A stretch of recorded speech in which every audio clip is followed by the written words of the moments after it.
way, May is an endocrinologist, a specialist, one of my friends. We've actually noticed an increasing trend in diabetes. I think it's worldwide. I think it's definitely also in South Africa.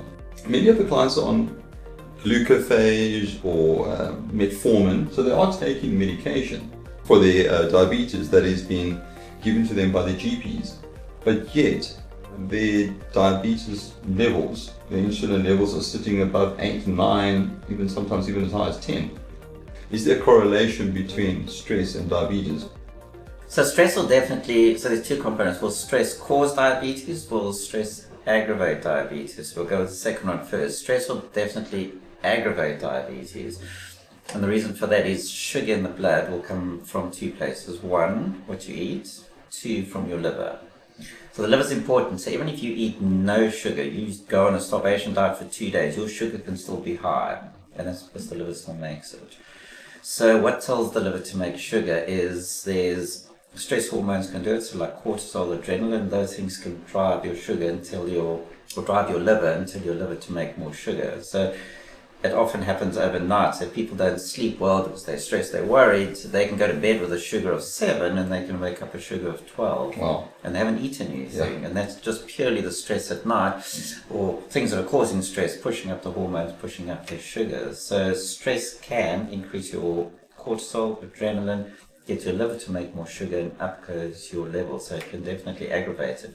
If you're stressed, you don't sleep well. If you sleep well, again, your hormones don't do what they should do, and morning sugars can be high as well. So stress affects the sugar, the sleep, definitely makes the diabetes worse. Then the other side is, can stress cause diabetes? Diabetes is driven by many things, but it's driven predominantly by weight. So if your weight goes up, then your sugar levels will go up.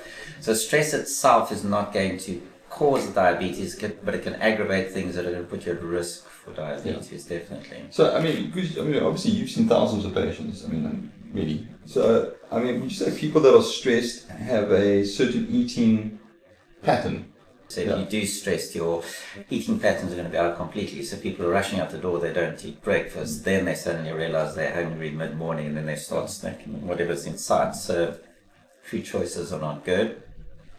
Then the same thing maybe at lunch, if they're having meetings over lunchtime or working over lunchtime, they don't eat again. And then the worst is when they're driving home, they stop thinking about work. Now they start thinking about food. So by the time they get home, they're ravenous because they've been building up their appetite on the way home. And when they get home, clean the fridge out, eat everything inside, sugars go out the door. So definitely eating patterns are not great when you're stressed, and that's because you're not focusing on food, you're focusing on everything else but food and your health. And also if you're running around with work and stress, you don't exercise, so you can't plan exercise, you can't do it in a structured way, and so that again then affects your sugars as well.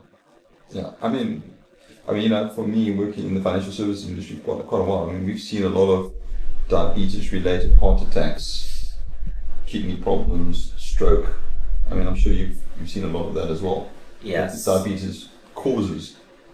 Yes, so of patients with diabetes, 70% of them are going to die from heart disease or stroke. Sure. The others are going to die from other things like cancer and that, but the majority, 2/3, are going to die from heart attack and stroke. So that's your highest risk. And so when we're treating diabetes, we're trying to lower all the risk factors that will reduce heart attack and stroke. So that's not only your sugar, your blood pressure, which will go up again with stress, cholesterol, and trying to get them to have a more structured day, eating better, exercising, hopefully on a regular basis. So all those things to try and reduce heart disease. Yeah. People have a lot of financial pressure because they're highly indebted on microloans. These small loans from different financial institutions. So the interest rates are very high, and you end up borrowing from Peter to pay Paul. So when you're also struggling financially, obviously the quality of the food that you buy. So people want the quick fix food. So sugars and chocolates and those sort of things stimulate the endorphins up in the brain and make you feel happier, temporary, not long term. So if you're going to look for something, a quick fix to make you feel better, then people do go for poorer food choices as opposed to choosing something healthier.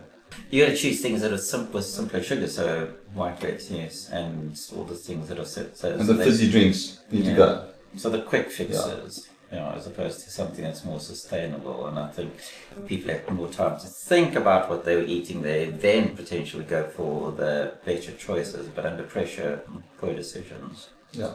And you see, I mean, that's one of the things that we've noticed with financial stress. It actually impacts every aspect of your life. It's not just the money. It's impacting your health. It's impacting the decision making you make in terms of how you're eating and how you're feeding your family, even. Amongst many other things. And that's one of the things that at Edubon, we want to help people get out of this debt trap. Yeah, and the financial stress, obviously, if you're worried about money, the unhealthier foods tend to be cheaper, so you tend to go for the cheaper ones because they don't cost as much, and that aggravates the health. Yeah. So if the sugar is high, it's multiple reasons. Are they doing the right lifestyle things? Are they making the right choices? Are they exercising? And exercise, for instance, can wear off quite quickly. So the benefits of exercise last for 48 hours or so at most. If you stop after 3 days, that benefit's gone, so it goes quickly. So sugar's going to be high if you're not making the right food choices, you're not exercising, you're not watching your weight. Are you taking your medication? Compliance with medication is probably at best 80%.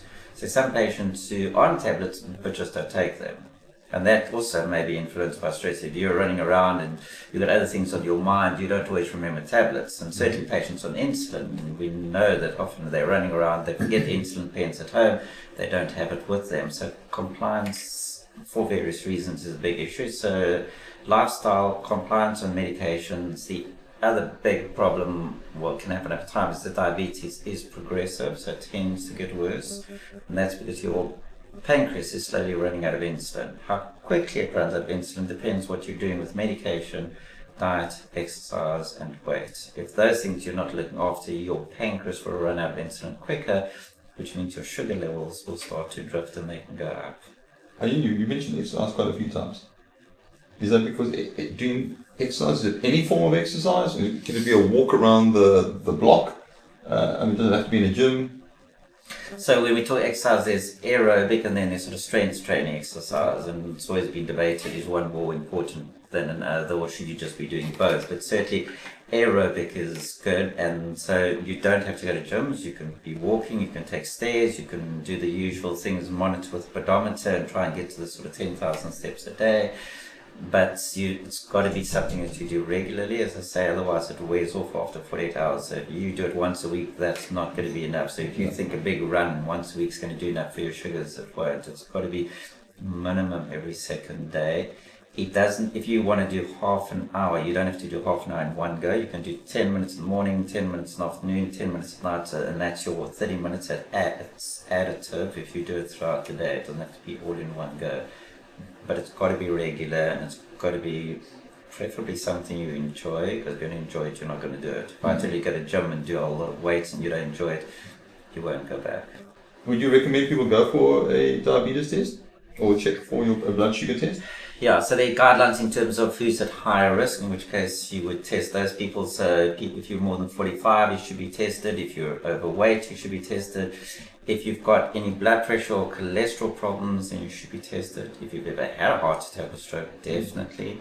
And in women, if they've had something called gestational diabetes, where they get diabetes in pregnancy, it can often happens in pregnancy, gets better, but then years later they risk again. So they've got to be tested if they've ever had problems in pregnancy.